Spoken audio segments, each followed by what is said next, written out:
Welcome,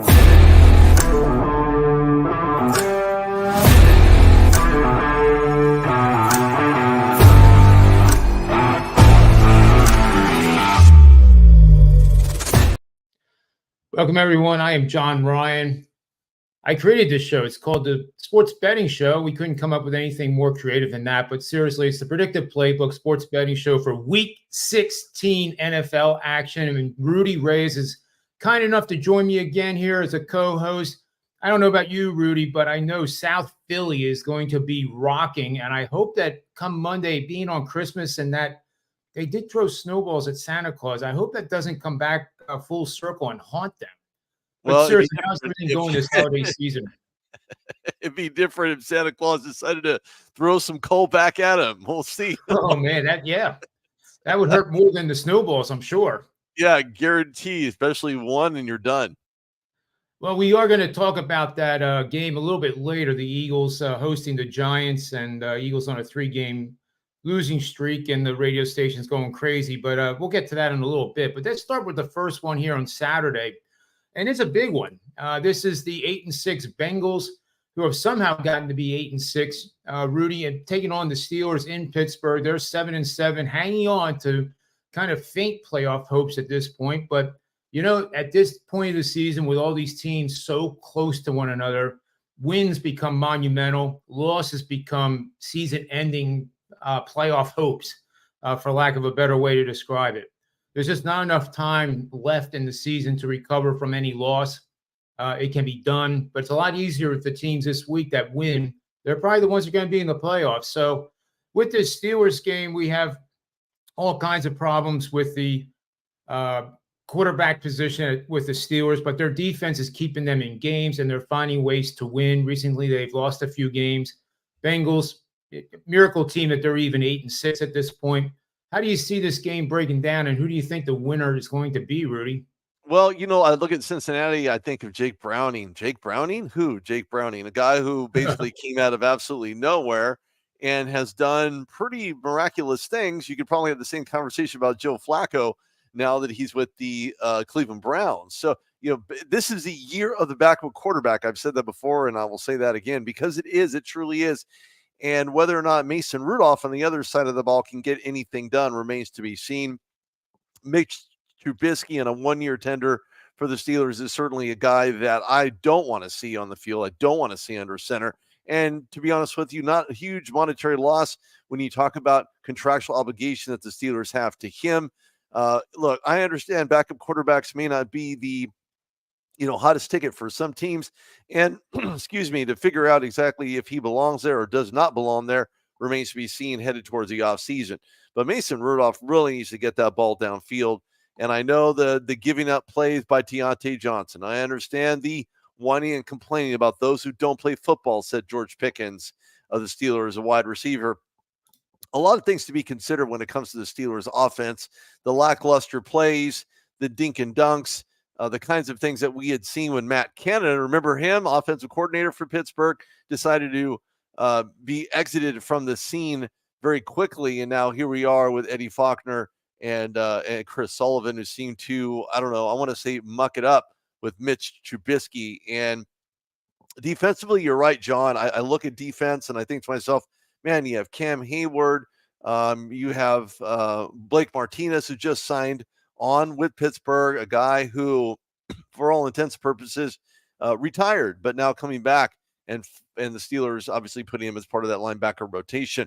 So the Steelers really need to do a lot of great things here defensively, is stop the offense, close the gaps in the front, make sure that the secondary has the opportunity to pick the ball off of Joey Porter Jr. With KZ being suspended for the remainder of the regular season and have the Steelers go into postseason, he may find himself there in the playoff conversation in the secondary for Pittsburgh. So this is going to be a tough game. It is at home for Pittsburgh. Cincinnati has just been on a tear.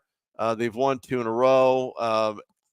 It's hard to like Pittsburgh with the way that they're playing. Rumors around Mike Tomlin, the rumor mill starting to roll, whether he's going to be there next year or not next year. Would not surprise me if the Bengals won in Pittsburgh, but of course, good morning, Alex. Happy holidays to you. I think Pittsburgh needs to win this or they're done. So it's going to be a close one, like it always is in the AFC North. I'm going to take the Steelers with 3 points over the Cincinnati Bengals. What you say, John Ryan? Well, I think I'm with you here on this one, Rudy, for sure. And I'll make it sweet with the analytics here. Betting on teams priced between the threes, meaning a 3-point favorite to a 3-point dog, that have lost 3 consecutive games to the spread and facing an opponent that has covered the spread in their last 2 games. That has gone 33-16 straight up, 67%. And keep in mind that this is a very tight game here. So the money line might be quite attractive for those that are confident, like we are, that the Steelers will win.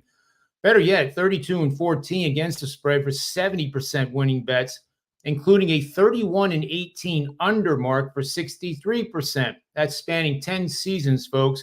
Not one season among the 10 produced a losing result. So this is one I think you can have some confidence in. Not necessarily any guarantee that the Steelers are going to win and cover, as this system says, but these are the type of systems that if you write them down and track them during the season, especially starting next season, I think you'll find them quite enjoyable, and you might be able to buy quite a few more pints of beer and pizza, for your family and friends. So I do like this situation with the Steelers quite a bit.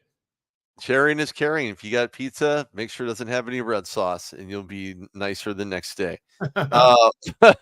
Buffalo and Los Angeles. Man, this couldn't be the tale of two cities if I ever seen one. Buffalo, just finding ways to win. You're getting the quarterback in a good situation, getting out of the pocket, making things happen on the run. Whereas on the other side, Los Angeles Chargers lost Justin Herbert to a broken index finger. Now you have Mr. Stick, who's not playing like a stick figure in the backfield, but he's certainly trying to make the best out of a bad situation. He's getting the protection. He's just not familiar enough with the offense, and they're 5-9 for a lot of reasons. Not getting a lot of guys involved. Defensively for the Chargers, however, you have Derwin James, who's been an outstanding component in the backfield for LA. But up front, you have Khalil Mack on a tear to some extent. He hasn't missed any games. He's been an absolute beast in his respective position.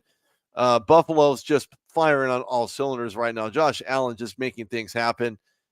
It's hard for me to pick against Buffalo with the way that they're playing right now, with the mentality and ferocity, and just finding ways to get the ball down the field and preventing horrible field position from occurring with some pretty special, and I mean special teams play throughout their regular season.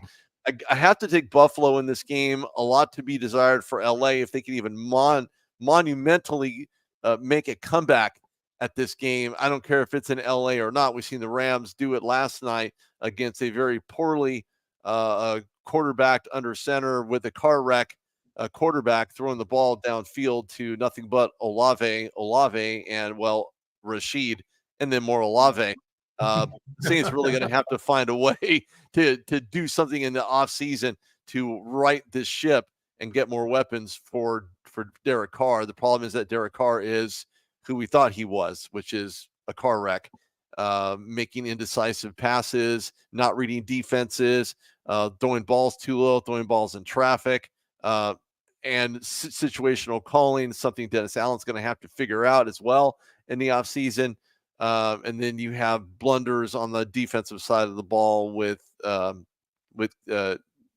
Jordan with the false start penalty that just further set them backwards, being able to try to stop that Matthew Stafford to Cooper Kupp to Nakua to everybody and their mother downfield.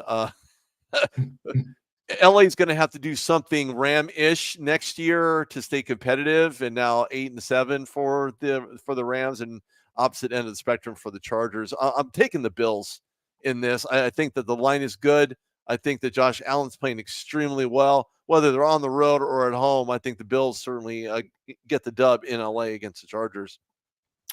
Yeah, and I'm with you on this one too, Rudy. There's just a mountain of evidence here. I don't really like laying the 12 intuitively. It's just a little awkward road team coming off a huge win.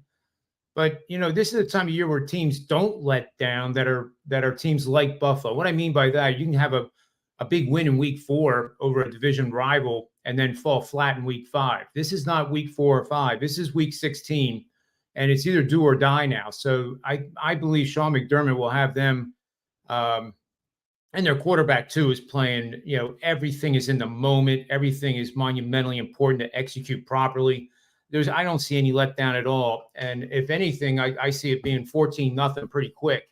And then what are the Chargers going to do? I mean, they don't have anything to play for. There's no reason to have that impetus to want to rally and come back, even though they will try. They're professional athletes. But at the end of the day, when your season's over, I do think that staying healthy and not getting hurt in a game that you're not going to come back and win is probably what goes through some of their minds. It would go through my mind.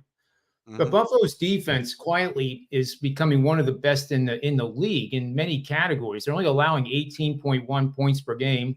As you said, the Chargers are going to be offensively challenged in this game. I actually think the team total for the Chargers, betting the under with pizza money, might be a pretty good option for some people. I think it is. Opponent yards per play, they're ranking 13th now, 5.2.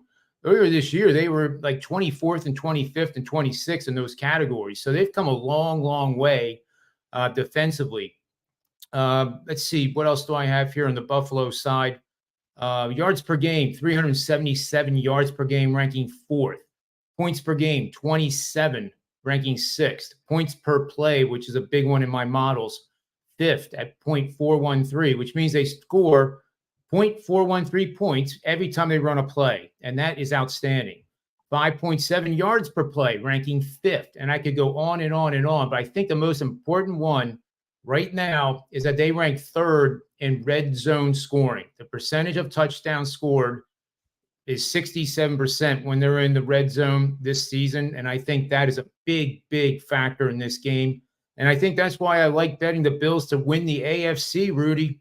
I really see it coming, but I do have a really good betting system I want to share with everybody here. This is a doozy. So we're going to bet on double-digit favorites. Facing a host that has won 25 to 40% of their games, the host is on a 2 or more game losing streak, 45-2 straight up. So in live in-game, say the Chargers do come out of nowhere and shock the world and they get out to, say, a 7-0 lead or even 10-0. Nobody says it can't happen. But then you have the information now knowing that Buffalo is in a situation that is 45-2 straight up, 96%. So if you get anything close to 7.5, with Buffalo being the favorite in that case in-game, I think that's a tremendous betting opportunity, knowing that it's 36-8 against the number, 82% the last 10 seasons. If it's a conference matchup, we get even better at 84% against the spread. I can't even believe I'm saying numbers this high. I mean, it's really, really strong. And if the game takes place in the second half of the season, 28-7, that's 80%. But look at the under also, 24-12. I'm not a parlay guy, Rudy. I'm not a teaser guy. It's called teasers for a reason, but a lot of people like to play it. And if you're doing it with pizza money, more power to you. But I do think this is a game. I might just throw some, holiday cheer on this game, taking the Chargers taking the Bills and teasing them down, and also taking the under and teasing it up. So that is my play on this one. That other system here supports the under. You can see there's a subset that has hit 79% over the last 10 seasons. So I'm pretty bullish on that teaser, even though I don't like teasers, Rudy. Yeah, I don't blame you. I'm not big into being tickled either. But I think more importantly, if you're going to give out some pizza money, make sure you don't get slapped with the salami along the way. Which is what's going to happen between Cleveland and Houston. The question is who's getting the salami slap? Cleveland Browns traveling to Houston at 9-5. Houston 8-6. No CJ Stroud, at least not right now. He's going to have to clear some protocols and jump through some hurdles and hoops to get that starting quarterback position back. Now that Davis Mills has that position under center currently. I like the Texans in this game. They are playing at home. They've been relatively good at home. They've lost very few games during the regular season at home. But whether or not they get the W, it depends on whether or not CJ Stroud is under center. He's been dynamic, certainly rookie of the year conversation. I know people don't want to have that conversation yet because we're still at the tail end of the regular season, but he stood out to me in so many different ways. Pass per attempts, completion ratio, touchdown to interception ratio. The guy is just playing balls out right now. And again, unless he gets on the field, you're going to be having a different conversation with Joe Flacco, who's just leading this Cleveland Browns team and picking up where even Deshaun Watson left off, which obviously is not all that great. But Joe Flacco winning 2 games in a row. I mean, Joe Flacco. Anybody remember who Joe Flacco was? Starting quarterback for the Baltimore Ravens. That's right. He's played for every AFC North team except for Pittsburgh, which I'm almost scratching my head wondering why he did not get that spot in Pittsburgh. Looking at him and saying, can you do anything with his offense? And unfortunately, based on offensive line play for Pittsburgh, I don't blame Joe Flacco for going over because he's getting max protection up front by a very good Cleveland Browns offensive line team. I can't believe I'm actually saying that. But look, Cleveland Browns have been playing lights out. There's no question. You just have the ferocious defense. You have the secondaries playing very, very well right now. And they're showing it. They're showing it well, and they're showing it consistently. It's hard for me to pick Cleveland in this game, even though I believe they're going to win. I'd like to see the upset at home, but more so if CJ Stroud can be that guy under center to get it done. He has the weapons. He knows how to get out of the pocket and scramble and make things happen. I think the key is going to be whether or not CJ Stroud is under center for Houston at home against the Cleveland Browns. If he does not start, John, I see Cleveland Browns and a offense led by, yes, I said it, Joe Flacco is certainly going to get the dub, but that's all hanging in the balance right now. So I'm going to pick Cleveland to win this unless CJ Stroud starts. If he does, that's an automatic flip with the Texans beating the Cleveland Browns on the road. I'm with you on that one too. And, we can say what we want about Joe Flacco, but he's got a ring. He is a Super Bowl champion, and it speaks volumes to his experience as an athlete and as a leader too. I mean, he's 38 years old, and he seems to have the team. They took to him right away, and maybe he has a calming effect over the whole team. Wondering like, oh my God, our season's in jeopardy. Now look at them, and they probably make the playoffs. I can't see how they wouldn't make it, other than losing games. Which is pretty self-fulfilling prophecy. But, in terms of the rankings here, you mentioned that defense. And I actually, in my power ratings, Rudy, have the Cleveland Browns playing the best defense in the NFL. And a lot of that has to do with their depth. They've had injuries, but the next man up attitude, much like Belichick has taught defense in New England for so many years, it just seems to work. And each week that defense just doesn't give up anything. And they're very tough, fair hitting, but hard hitting. They rank 12th in points per game, but a lot of that is because of games earlier in the season. They rank number 1, allowing only 261 yards a game. So with all due respect to the Texans, who've had a great outperforming type of season, this is a matchup where they're going to struggle to move the ball. I don't care who's under center. Even if Joe Namath showed up in his prime and said, we're going to win this game, I don't think that would actually happen. They are number 2, allowing 4.5 yards per play. They are number 1, and this is a big one, third down percentage conversion. They are the best defense in the NFL, allowing only 28%. That means the Texans punter better have that leg pretty loose, because I think he's going to be probably punting more than 4 times in this game. If that happens, teams in the NFL that punt that many times in a game usually don't come out in the winning end. Because they're third longs. Pittsburgh win with smoke and mirrors. The Eagles have won with smoke and mirrors, getting outstatted in the box score. But it comes to an end, and I think Cleveland is going to roll in this game, and I agree with you. Yeah, I mean, look, CJ Stroud is the hanging balance. He is the guy to get it done. Look, 3 and outs are not your friend. I don't care what team you're on. I don't care what sport you play. If you can't move the ball, you're done, especially when you're not creative enough on maybe a trick punt situation. We've seen Philly do that. We've seen a handful of other teams pretend to create a punt, instead throw for a first down to keep the chains moving. So maybe some trickery involved in that, especially in a very low scoring game. I don't know how low scoring it's going to be with Joe Flacco under center, considering he's thrown for, was it 5 touchdowns, I believe. Yeah. Just saying, there's, anything's possible any given Saturday or Sunday, and in this case, Thursday, Saturday, Sunday, or even Monday night for that matter. So, yeah, that's kind of where I stand on Houston. They just have to find a way to be creative offensively if CJ Stroud is not going to be that guy under center. Davis Mills needs to be that much more accurate with the ball. Whether or not he can scramble outside the pocket and get it to his open receivers is another story. But if CJ Stroud doesn't start, they have an uphill battle in a big, big way. Otherwise, it's going to be a TD shootout between Stroud and Flacco. Yeah, I agree. And, that's a good segue right into the 4:05 p.m. game with CBS Sports.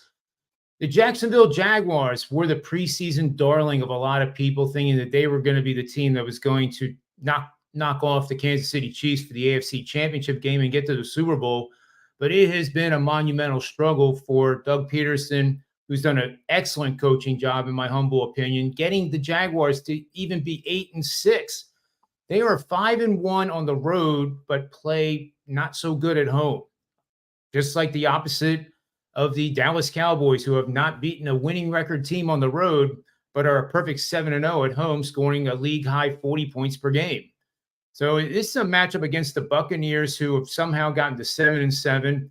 And that is a division where a losing record actually might win the divisional title. So if you are the number one wildcard team, being either Dallas or the Eagles, it's not a bad matchup to have in your first playoff game. You don't have the bye, obviously, but you don't have a monumental task of beating a inferior opponent in the first round of the playoffs. But anyway, I think it's time for the Jaguars to wake the heck up and play to their ability and play to the talent that I see on paper. This team could, I would think they'd be 10-4 right now, Rudy, but they're not. And now they're tied with 2 other teams in their own division, and they could not make the playoffs. It's very realistic. There's 50% probability either way that they get in. Trevor Lawrence has had a decent season, 3,500 passing yards, 18 touchdowns, but 10 INTs is not so good. And Etienne has been a great running back, but I think sometimes they almost get married to him in the play calling, making the defense react to his movements, and all of a sudden that doesn't work. So what do you see in this game, Rudy, that's going to allow Jacksonville to win, or do you see them losing? Well, again, another quarterback situation with Trevor Lawrence, who needs to clear concussion protocol. He has not cleared that yet, and until he does, he will not be traveling with the team. So today is kind of the telltale between today and tomorrow. In fact, more so today than tomorrow, whether or not he's going to travel with this team. Look, Jacksonville has struggled in many different ways here throughout the regular season. They're taking on a pretty hot Baker Mayfield-led Tampa Bay Buccaneers, who, by the way, not only a very good offensive team, but very good defensive team as well. And I think we're kind of remissing that. I think Jacksonville needs to limit the turnovers, be more creative in short yardage situations, and ultimately just get the ball downfield where they need to go, even if it's a deke and dunk to move the chains, whether it's Trevor Lawrence or whoever else is under center for Jacksonville. Just simplify the game. Don't make it harder than it has to be. And I think you can go back to when Trevor Lawrence was drafted by Jacksonville during his first season with a very terrible and horrible head coach. Everybody should know who that is. I'm not going to mention his name, but he's gone a long way since. Simplify the game for Trevor Lawrence. Move the chains, where and how you need to. Maybe some trickery involved offensively, but don't get, as you stated, John, don't get married to ETN. Put him in the backfield, or put him in the slot. Put him outside. Do something. But running from inside the gaps when the Buccaneers can close those A gaps a lot sooner than you can blink your eye is certainly something to look out for. Offensively, you got to get Mike Evans a lot more involved, whether it's short yardage situations or just taking shots downfield if you're Baker Mayfield. Baker's got a fantastic arm. He always has. It's always been his decision-making processes have not been probably some of the best in latter memories, but making relatively decent decisions as of late with Tampa Bay. Nobody knew what the Brady moving forward future was going to be for the Buccaneers, but rest assured, I think that the bell has been answered by him. and certainly a guy you can look forward to next year being that starter, barring some catastrophic meltdown by him. But it's hard to pick against the Buccaneers, especially if it's at home. So with with the Jaguars taking on against Buccaneers, again, the margin of error for any of these teams, for either Jacksonville or the Buccaneers, is almost none whatsoever. Everybody gets their holiday treats on and gets their nachos in their hands or whatever they may be having on Christmas Eve. And Merry Christmas to everybody out there who's watching. This could be a close one. I see maybe a 7-point swing between these two teams. But I'm going to have to take the upset here with the Buccaneers defeating the Jacksonville Jaguars, who will take a back seat in the AFC South standings and ultimately, as you said, not make the playoffs. And I'm with you. And I think this is a game, if you want to have fun watching it, it's a game that you can use pizza money and try to play a middle. And you mentioned the back and forth, and there's been a lot of lead changes this year in the NFL season. So you can have fun by letting the scoring volatility work in your favor. And I learned this a long time ago as an institutional trader on Wall Street, that buying a dip when the market has just kind of gone down a ton. The analogy to Trevor Lawrence playing or not playing, and the line changing as much as it has since the preseason line was released at the Circa, which was Jacksonville is a 3-point favorite. Now they are a 3-point underdog and probably climbing higher. So what you would do is if, for example, if Jacksonville scores first, you're going to put pizza money bet on Tampa Bay. And then if Tampa Bay comes back and takes a lead of 4 to 7 points in the first half, then you go the other way with Jacksonville. And if that works out for you, you have a real good chance of getting a middle here, because I agree with you 100%, Rudy. This is not going to be a double-digit win by either team, and probably comes down to whoever has the ball last and whoever can execute a 92-yard drive like we saw Seattle do to the Eagles last week. So I think that would be a fun thing to do if you're sitting around watching the game. $10, 2 bets. If you lose 20, I don't think you're going to lose sleep over it. No, I'm certainly not going to lose sleep over it. Matter of fact, when you get beat by a guy who has not one but only 3 comeback games, and you're the Eagles by Drew Lock, that doesn't say a whole lot. I'm just throwing that out there. But speaking of which, we're talking about the monumental shifts of teams that were hot that are not right now. You're taking on a Dolphins who losers of 1 in a row. Cowboys were decimated in their last game against the Buffalo Bills. I mean, decimated. I don't mean a 7-point swing. We're talking 30-plus points in differential. There's a lot on the line for both teams between the AFC East and the NFC West, because we know that the 49ers have already locked up that first NFC West overall seed because they won. And the second place is going to be the Dallas Cowboys. I think the determining factor is not only interconference games, but any win. And right now, any win is the best win. And they're going to have to beat the Dolphins handily, which is going to be tough to do, especially since they're playing at home in Miami. And of course, always 77 degrees out in Miami, Florida, whether you're in a hurricane or not. The Dolphins going to have to play some intelligent football with Tua. As well as I'm sure Tyreek Hill will be back to 100% or near 100% by the time kickoff happens here. Look, Micah Parsons' defensive side of the ball, along with Dexter Lawrence, they're really going to have to make a stand here. They're going to have to put some pressure early and often on Tua. And one thing Tua does not like, and that's pressure, because if he's under pressure and in the pressure cooker, you can find him making some errant throws and perhaps gift your secondary an early Christmas gift with a pick 6, taking it to the house. Whereas on the other side of the ball, Dak Prescott did nowhere near look impressive enough in a very sloppy, wet game in Buffalo against the Bills. Multiple turnovers. It was fumbly. It was messy. It was near muddy. CeeDee Lamb didn't show up in the way that he needed to. He did make some key catches, but at the end of the day, it just wasn't stellar for anybody on that offensive side of the ball. There was nothing pretty about this game for the Dallas Cowboys. And unfortunately, it's not going to get any prettier against the Dolphins. I hate to pick against Dallas in this one, only because I know that on dry land, they play very, very well. They're exceptional at stopping the run. They're great in the secondary. You have a potential pick six monster who's not getting his due because he has done relatively nothing in Bland out of Fresno State. And a guy, considering I'm from the Central Valley, not from Central Valley, but live in the Central Valley, a guy like him has been really talked about. And at Dallas Cowboys training camp, certainly the next man up in this situation. Unfortunately, I'm going to have to pick against the Dallas Cowboys in this one. I think Tua gets it done. He's going to get it early and often to Waddle, to Hill. Mostert's going to run it in for a couple touchdowns, just like he did the last game. And they're going to have to right the ship, be creative offensively, move the ball, move the chains. I'm taking the Dolphins in this. Yeah, and I'm with you 100% on this. I was just running a few extra numbers here. Dallas is a Jekyll and Hyde team. There's no ifs, ands, or buts about it. They score 40 points per game at home. They got destroyed last week by the Buffalo Bills on the road. They haven't beat a winning record team on the road. They haven't been competitive on the road. Arizona Cardinals beat them in week 2. Let's not forget. And, the point of the matter is they're number 2 offense in all of NFL in points per game. Dallas is at 30.8. But guess who's number 1?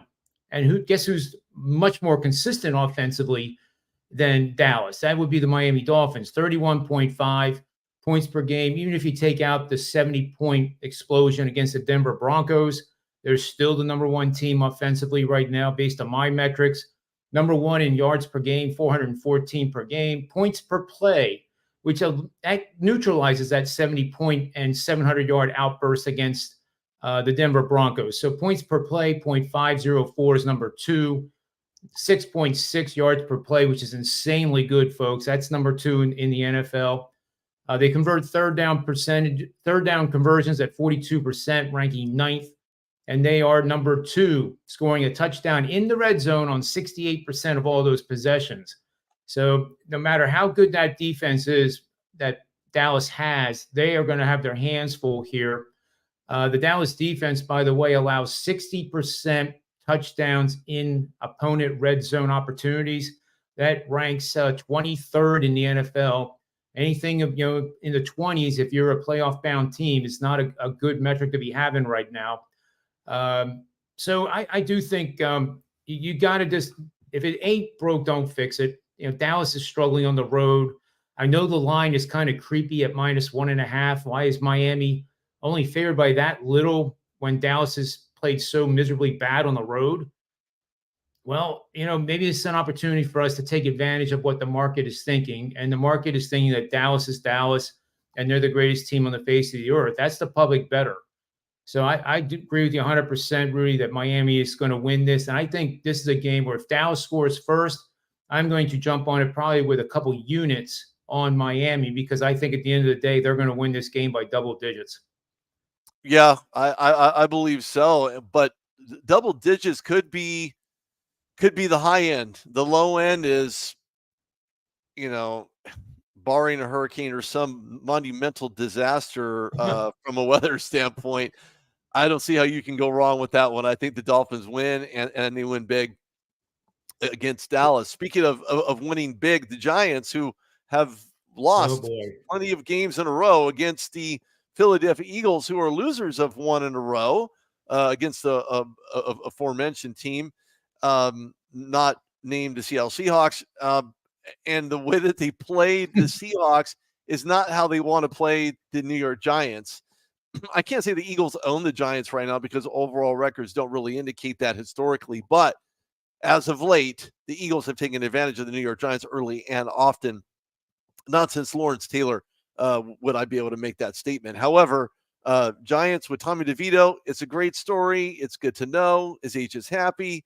He knows how to ball. He knows how to play. But does that mean he is a starter heading into next season? Of course, we're constantly having conversations about what the next season looks like for the New York Giants because they're obviously eliminated from playoff contention. However, and that's barring the Eagles winning, and that's barring the Cowboys winning, and so on. Of course, one big, huge, long line of matriculation. But when you look at the Eagles, they're going to have to right the ship here. They're going to have to do a lot of great things offensively. Defense needs to really be there. Darius Slay maybe back in secondary. But they're going to have to get the ball early and often out to their big time playmakers. And I just don't mean Marquise Brown. You have a whole plethora of guys who are more than capable of getting that ball caught, and lots of yak. And if you don't know what yak is, yards after catch or yards after carry, depending on what side of the field you're on. But the Giants have been playing decently, find themselves better off later in games, but overall, Giants, they're going to have a really tough uphill battle, especially in the secondary against Jalen Hurts. And no one can prevent the tush push. Let's not forget that with Jalen Hurts under center.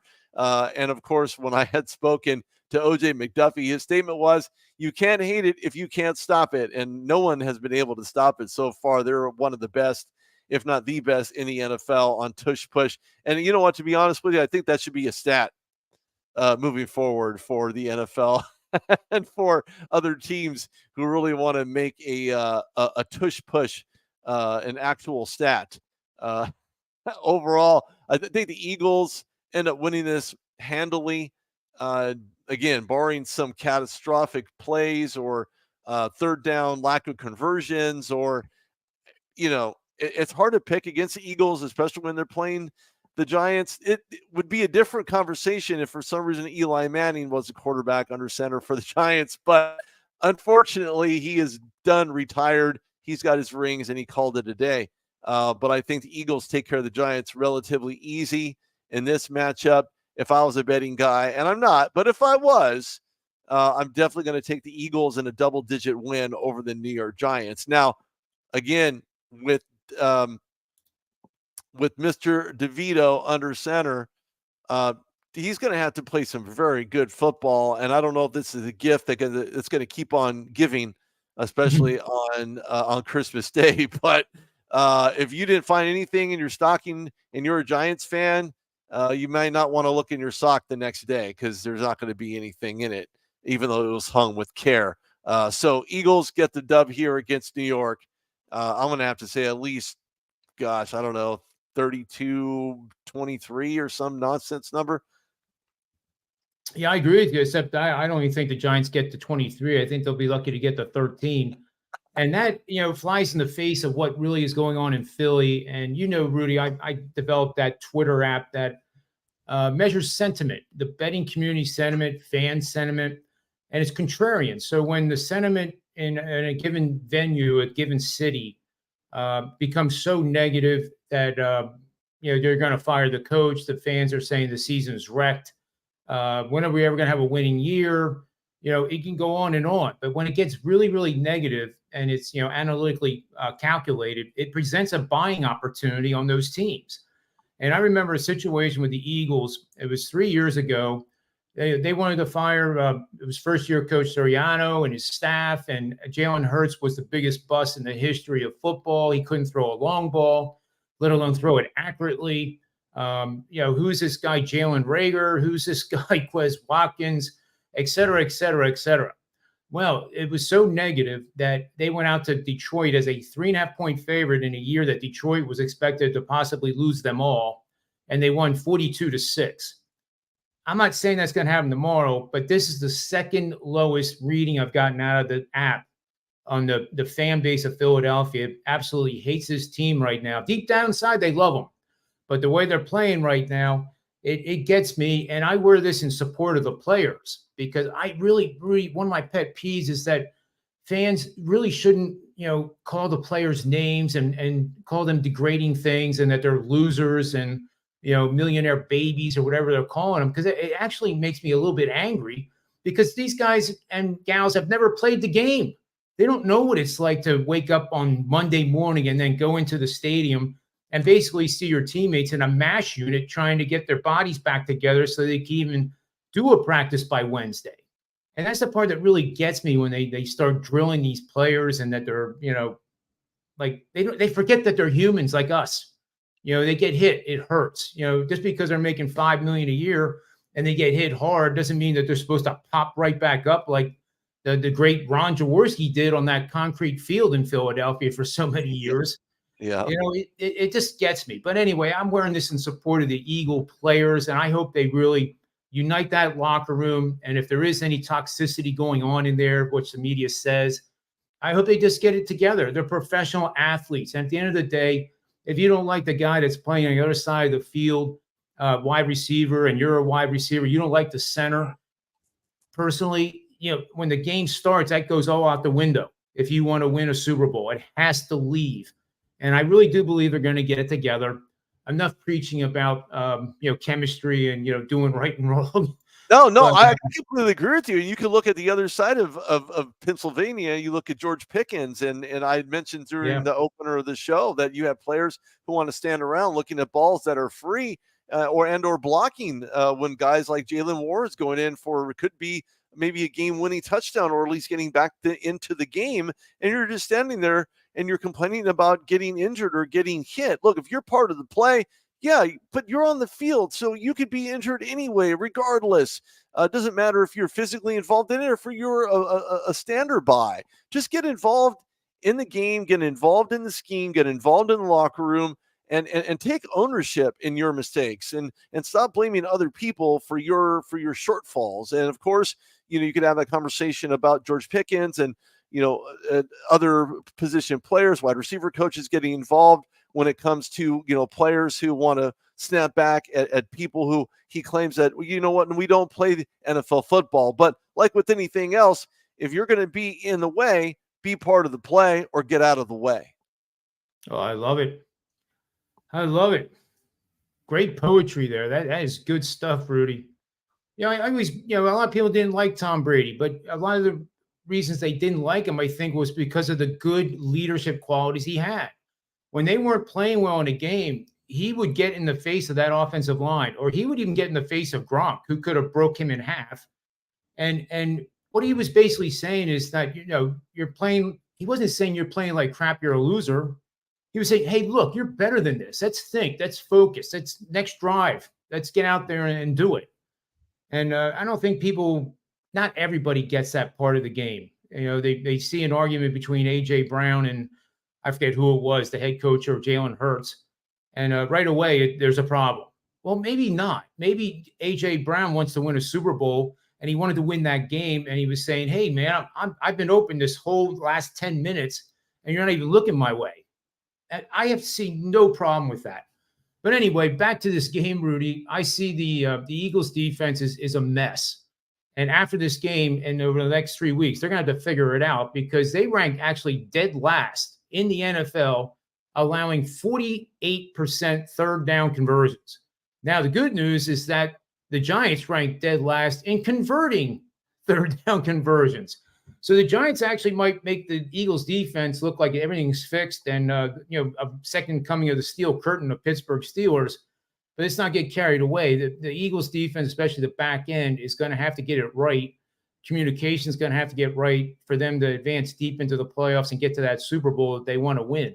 Right. So I think that the Giants have nothing here to threaten the Eagles, and the Eagles will be playing at home. The fan base will be out of their minds. And I definitely see this as like a 28-10 type of game. And the Eagles just get out to an early lead and it actually becomes a boring second half. I hope so for the Eagle fans because you know how they're going to react if they lose this game. It's not going to be a pretty Santa out there. Don't put Santa unless he's wearing armor. That's the only way you're going to protect Christmas.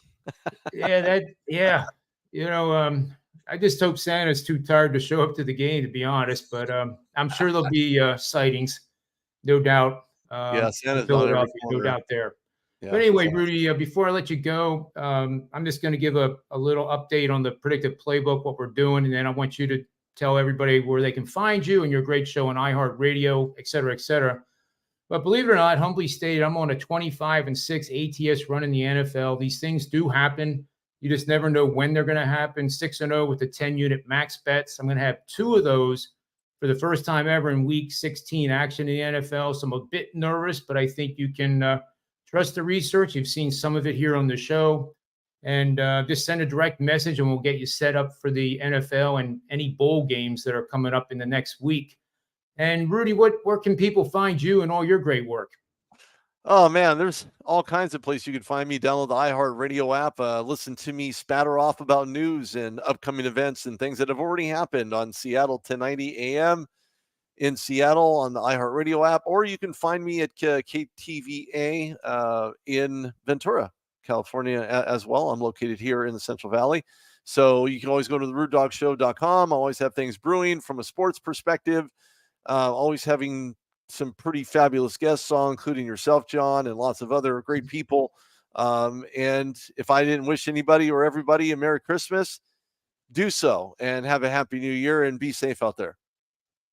Yeah, and you got some weather problems out there in California, I believe, too. So be safe over this holiday season.